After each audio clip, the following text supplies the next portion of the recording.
안녕하세요 여러분, 하늘버스입니다. 오늘도 빠르면서 간단하게 뉴스를 분석하겠습니다. 한일 총리회담, 일본 반응이라고 제목을 게재했어요. 옆나라 일본에서 이번에 일왕주기식이 열렸는데 우리나라 이낙연 총리께서 방일을 하셔가지고 참석을 하셨죠. 여기에 일본 아베 총리와 회담을 진행을 했습니다. 이 내용을 전체적으로 다 설명하고자 제목을 이렇게 게재했어요. 알람 버튼 눌러주셔야지 매일 업데이트되는 다양한 뉴스를 전달받으실 수 있습니다. 그럼 또 간단하게 시작해볼게요.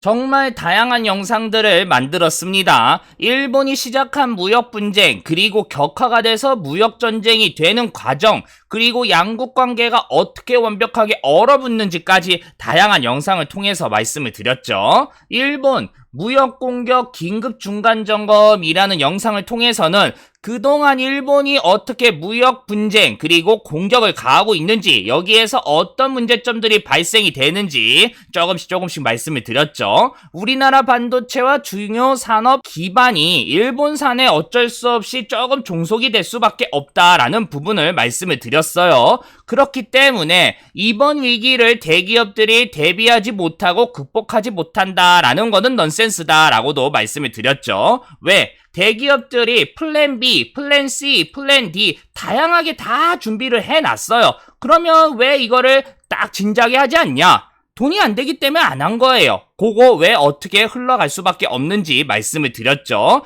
누구는 대기업이 무너진다 하고 그랬는데 지금 보시면 대기업들 정상적으로 잘 굴러가고 있습니다.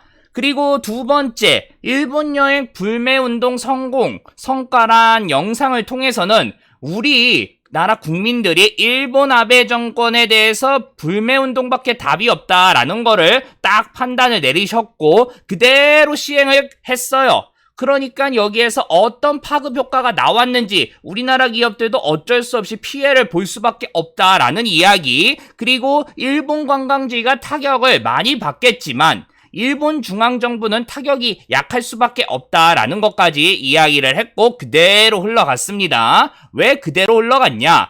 관광지 같은 경우는 타격을 정말 많이 받았어요. 특히 우리나라 관광객들이 많이 가는 곳들은 말이에요. 하지만 중앙정부는 타격이 별로 없어요. 일본 아베 정부가 이번 불매운동 때문에 쓰러졌다, 니케이가 완전히 폭락을 했다, 일본의 대표 기업들이 엄청나게 적자가 발생이 됐다, 이것 때문에 그런 이야기는 들려오지 않고 있기 때문에 그런 거죠. 그리고 세 번째, 정부 지소미아 종료 일본은 이라는 영상을 통해서는 우리나라도 일본이 시작한 무역전쟁의 보복 카드로 꺼내든 게 지소미아, 한일 지소미아 카드였고 미국이 여기에서 또 어떤 반응이 발생이 되는지, 그리고 일본이 어떤 반응을 내놨는지 요거를 또 말씀을 드렸고, 우리나라 입장에서는 지소미아가 어떤 혜택이 발생이 되고 어떤 효과가 있는지 또 차근차근 이야기를 했었죠. 그리고 독도 훈련 성과, 이 영상을 통해서는 우리나라 영토인 독도에서 우리가 군사훈련을 하는데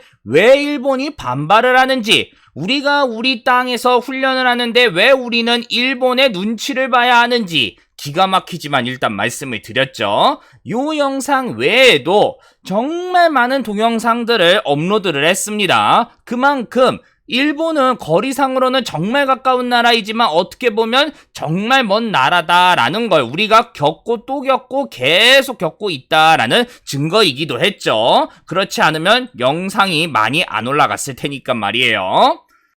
일본 무역전쟁, 다양한 예측들도 나왔습니다. 어느 한쪽에서는 일본 무역 공격 이후 우리의 슬기로운 대처에 일본 정부가 제풀에 지쳐서 관계 개선을 모색할 것이다 라는 이야기가 언론을 통해서 나온 적도 있었고, 반대로 일본은 앞으로도 우리를 계속 압박을 가할 것이다 라는 그런 이야기들도 나왔었습니다. 제가 여기에서 뭐라고 말씀을 드렸죠? 일본 아베 총리가 결코 바보는 아니다 라고 이야기를 했었어요. 정말 뭐에 쓰여가지고 미래 계획을 제대로 세우지 않는 채 멍청하게 그냥 무역 공격을 가한 상태가 아닌 이상은 여기 위에 나와 있죠. 관계 개선 이야기는 어려운 이야기다 라고 했어요. 아베 정부가 공격을 가한 이유, 그것도 짧은 기간에 성과가 제대로 나타나지 않자 아차 싶어가지고 한국과의 관계 개선의 준비 작업, 목을 메고 있다라는 이야기가 말이 안 돼요, 앞뒤가. 왜 앞뒤가 안 맞냐? 선제 공격을 가한 상대가 자신의 공격이 성과가 없자 난감해하고 다시 과거 모습을 생각하며 대화를 이제 추진한다. 이게 얼마나 말이 안 돼요. 게다가 아베 총리가 정치적으로 완전히 한쪽에 몰려있는 상황도 아니에요. 그러니 이야기가 안 맞을 수밖에 없다라는 거예요. 그러면 아래 이야기가 또 맞냐? 이것도 애매하다라고 이야기를 했었죠. 내년에 일본은 도쿄올림픽이 있습니다. 그런데 이미 아베 정부가 선제 공격을 가해서 한일 양국 간의 관계가 좋지 않아요. 이 상황에서 도쿄올림픽을 통해서 일본 부흥 시그널을 노려야 하는 아베 정부가 추가적인 수를 쓰기에는 애매하죠. 만약에 여기에서 한 번 더 때리면 한일 관계가 더욱더 악화되면서 무슨 일이 일어날지 모르니까 말이에요. 그렇다고 보복 카드가 또 아예 없다라는 건 아니에요. 애초부터 이런 비생산적인 일을 벌린 거는 아베 정부이니까 그런 거죠.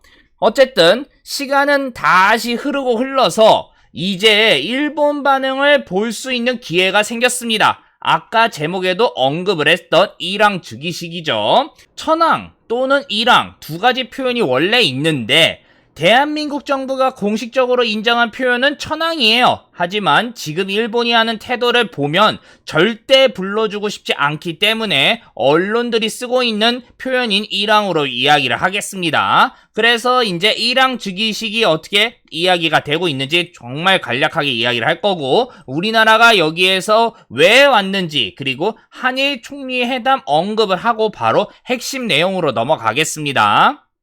나루히토 일왕은 즉위식에서 좋은 이야기를 언급했습니다. 세계의 평화, 일본 아베 정부와 이렇게 반대되는 이야기가 나오기는 했었는데 요 이야기는 바로 넘어가겠습니다. 우리나라는 옆나라 일본이 매우 큰 국가 행사를 열고 있기 때문에 대표로 이낙연 총리를 참석하게 합니다.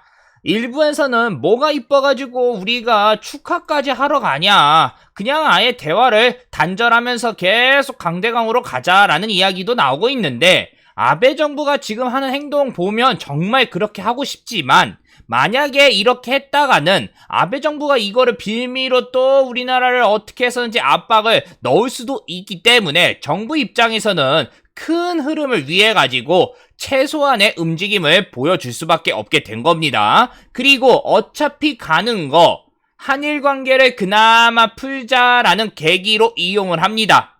여기에서 우리나라의 포지션이 딱 느껴질 수밖에 없게 되는 거죠. 일본의 버르장머리를 고치겠다라고 했었으면 일왕은 그렇다 쳐도 아베 총리는 아예 볼 필요가 전혀 없었어요. 근데 굳이 보겠다라는 거는 뭐겠습니까?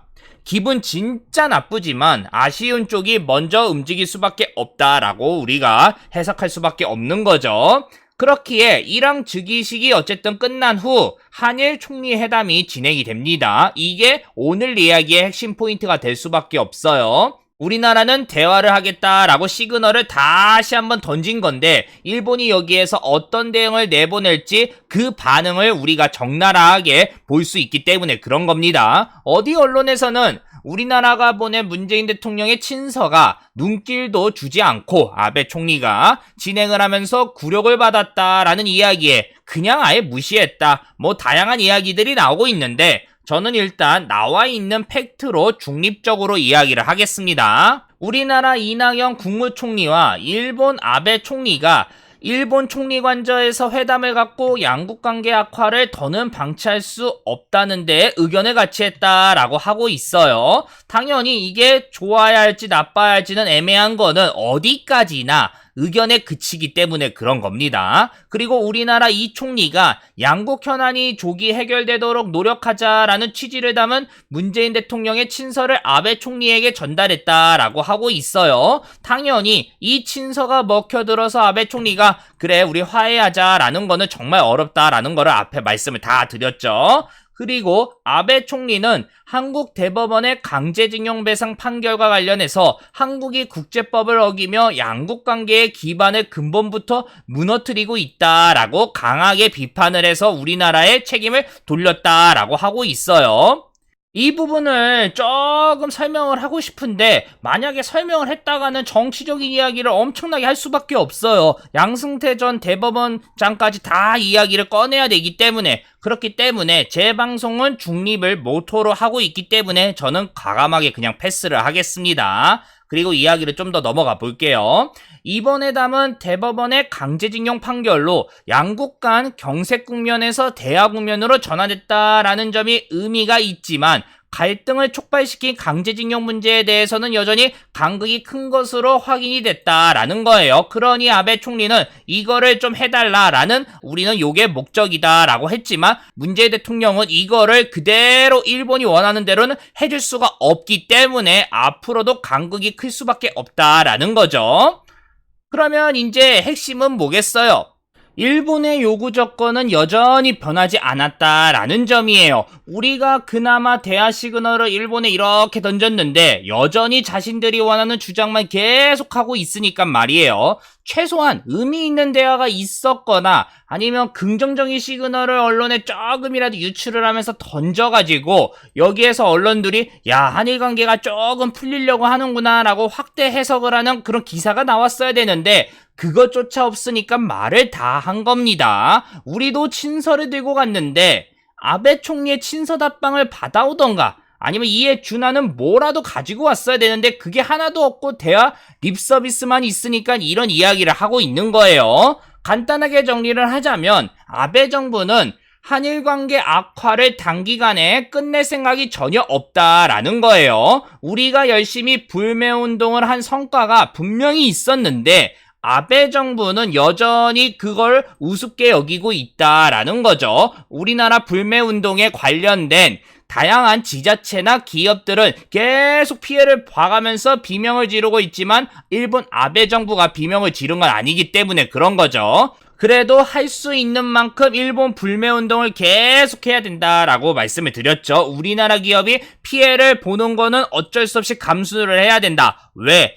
큰 틀에서 봤을 때는 만약에 우리가 목소리를 안 내면 정부가 대놓고 뭐 전쟁하겠다라는 그런 카드는 꺼내들 수가 없으니까 말이에요. 우리가 행동에 나서지 않으면 일본은 앞으로도 대한민국을 우습게 여길 수밖에 없기 때문에 그렇다라고 이야기를 했죠. 그럼 이제 키포인트가 뭐예요? 다시 공은 우리나라로 돌아왔다라는 거예요. 아베 정부가 공식적으로 한일 관계를 해결하겠다라는 시그널을 보여주지 않았기 때문에 여기에서 우리나라만 대화 시그널을 던지는 것도 애매하기 때문에 그런 거니까요. 계속 말씀드리지만 아쉬운 쪽이 원래 지는 겁니다. 남녀관계도 마찬가지고 국제관계도 마찬가지예요. 국민들은 대부분 독도 문제나 뭐 계속 아베 정부가 다양한 거를 딴지를 걸어가면서 무역 공격도 심지어 먼저 선제 공격을 가한 거잖아요. 그러니까 그런 상황에서 우리나라가 야, 이거 한일 관계 그나마 해결하자 라고 대화를 꺼냈는데도 전혀 응하지 않고 반성조차 하지 않는다. 그럼 뭐라고 생각을 하겠어요? 야, 이거 그냥 일본이랑은 얘기를 하면 안 되겠네. 정부도 마찬가지예요. 만약에 아쉬울 게 하나 없으면 그대로 하면 돼요. 근데 그러질 못하고 있죠. 그 이유는 뭐겠어요? 정말 짜증나지만 우리나라가 일본 대비 아쉬운 게 아직 많다라는 걸로 해석할 수밖에 없다라는 겁니다.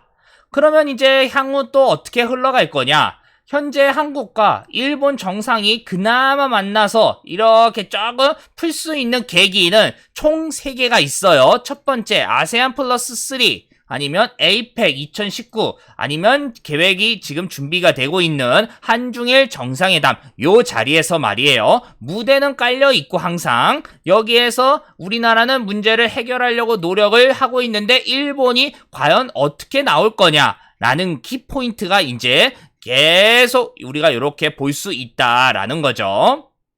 그러면 이제 한일 총리회담 일단 어떻게 해서든지 열리긴 열렸어요. 근데 일본의 반응은 딱 정해질 수밖에 없다라는 거 말씀을 드렸습니다. 그렇기 때문에 한일 관계가 앞으로도 풀리기는 조금 애매할 수밖에 없다라는 것까지예요. 일본이 원하는 답을 우리나라가 제공을 해줘야 되는데 문재인 정부가 그거를 제공해주기에는 정말 애매하기 때문에 여기까지 하겠습니다. 이 내용 괜찮다라고 생각드시면 아시죠? 구독, 알람, 좋아요 부탁드리겠습니다. 저는 웬만해서는 매일 업데이트를 하기 때문에 알람 버튼 눌러주셔야지 정보가 전달이 됩니다. 그리고 다양한 뉴스 우주버스 이제 시작할 거예요.